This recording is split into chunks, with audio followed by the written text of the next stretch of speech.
One April day last year, an unknown number of Police Academy cadets wrote a letter. Governor Martinez, a few of us from Academy Class 185 are concerned. A message they hoped would reach our state's highest office. Can you please do something about this? The public has never seen it until now, but leaders at New Mexico's Law Enforcement Academy saw it a year ago, addressed to Academy board member Nate Korn and to Governor Susana Martinez.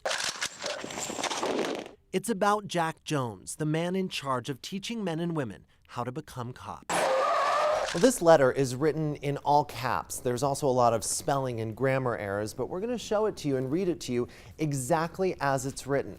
It says, Mr. Jones has been giving us the test questions and answers before we take any of the tests. We don't want to get into trouble, but we don't want to be cheaters. It's signed a few of Academy Class 185, 57 cadets who graduated last June. But this letter is much less anonymous. This is an internal memo from the Department of Public Safety. It's dated almost 2 months before those unnamed cadets said they were worried about how they were being taught. This memo expresses the same concerns about instructors teaching exam questions. But this is written by someone much higher up the chain of command. In the February 12, 2013 memo, Law Enforcement Academy Basic Bureau Chief Phil Gallegos writes to his boss, Jack Jones. He says Jones told him, quote, "We have to teach the test."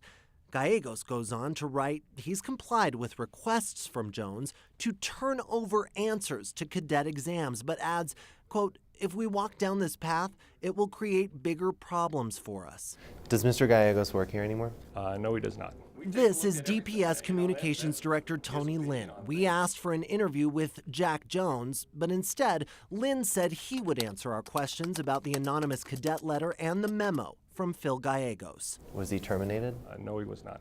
Someone might look at this and say he brought concerns to his superiors that accused them of wrongdoing, and not long after, he leaves.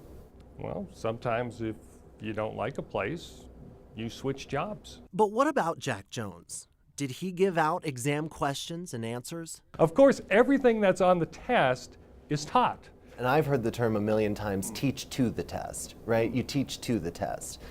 This phrase here that Phil uses in his memo is, we have to teach the test. Is there a difference there to you? Not to me, not to our instructors. I mean, we're teaching, and then we're quizzing on what we taught. You know, I don't know what teaching the test would be other than saying, like, on question 40, the answer is B.